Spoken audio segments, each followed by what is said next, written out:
प्रणाम भगवन। ओम श्री गुरुवे नमः। ओम अखंडमंडलाकारं व्याप्तं येन चराचरं तत्पदं दर्शितं येन तस्मै श्री गुरुवे नमः। ओम शांति शांति शांति। ओम ब्रह्म ज्ञान और उसकी साधना द्वारा स्वामी खंडन सरस्वती जी महाराज द्वारा भगवान पुरुष प्रकृति स्थितों की स्वामी जी व्याख्या कर रहे थे। स्वामी जी कहते हैं कि अब आजकल की बात नहीं करते, हम आपको आपके बाप दादा के ज़माने की बात सुनाते हैं।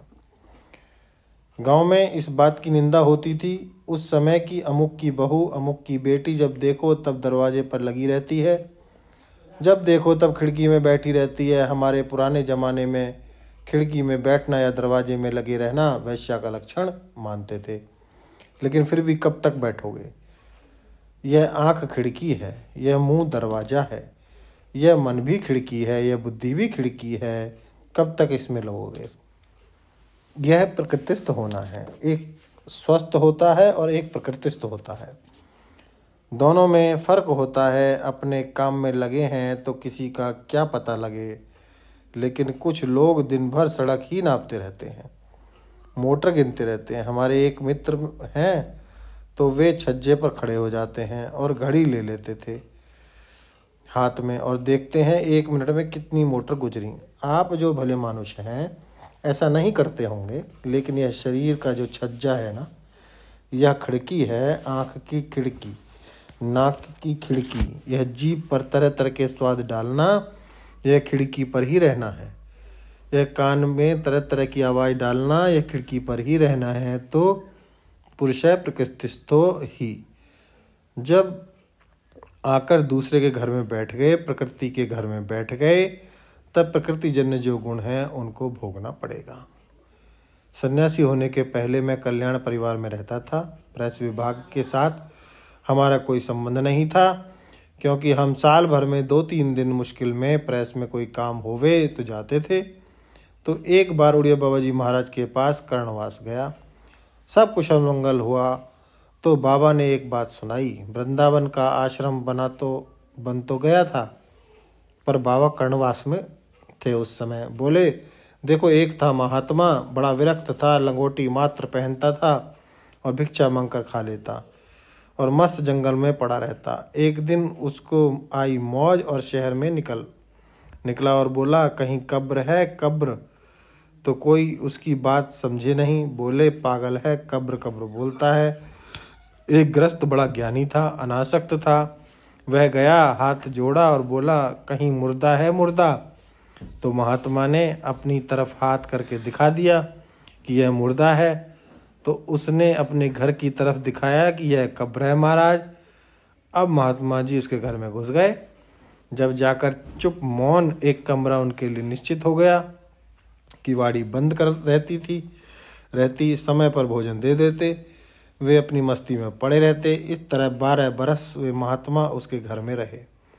एक दिन उस गृहस्थ के घर में आए चोर, उन्होंने तिजोरी तोड़ ली, हजारों लाख रुपए का माल निकल गया। महात्मा तो जाग रहा था। देखा उसने तो उसके मन में आया कि देखो 12 बरस से इसके घर में रहते हैं, इसकी रोटी खाते हैं, हमारे देखते देखते चोरी हो रही है, तो यह अच्छा नहीं है। हल्ला तो नहीं किया उसने, पर जब चोर माल लेकर गए तो उनके साथ निकल गया उनके पीछे। वे घोर जंगल में गए तो महात्मा ने अपनी लंगोटी निकाल के उसको फाड़ डाली और रास्ते में पेड़ पर बांधता जहाँ तक वे गए वहाँ तक चला गया और जाके उन्होंने एक कुएं में सारा माल डाल दिया कि कभी निकालेंगे। महात्मा ने वह सब देख लिया और आकर सवेरे उसने जिस सेठ की चोरी हुई थी उसे बता दिया। पुलिस आ गई। वह रास्ता तो ठीक था ही, कपड़े बंधे हुए थे। सेठ को वह अलग ले गया, सारा माल मिल गया। सेठ को बड़ी खुशी हुई, चोर भी पकड़े गए। जो कुछ हुआ सो हुआ, उससे मतलब नहीं। अब जब सब लोग स्वस्थ हुए तो सेठ जी तो बड़े ज्ञानी थे। वे महात्मा के पास आए और उन्होंने पूछा कि महाराज, कब्र सच्ची कि मुर्दा सच्चा? तो महात्मा बोले, बोल दिया, नहीं तो 12 बरस बोले नहीं थे। बोल दिया कि भाई कब्र तो सच्ची है परंतु मुर्दा झूठा है, और उसके बाद वे वहाँ से निकल गए।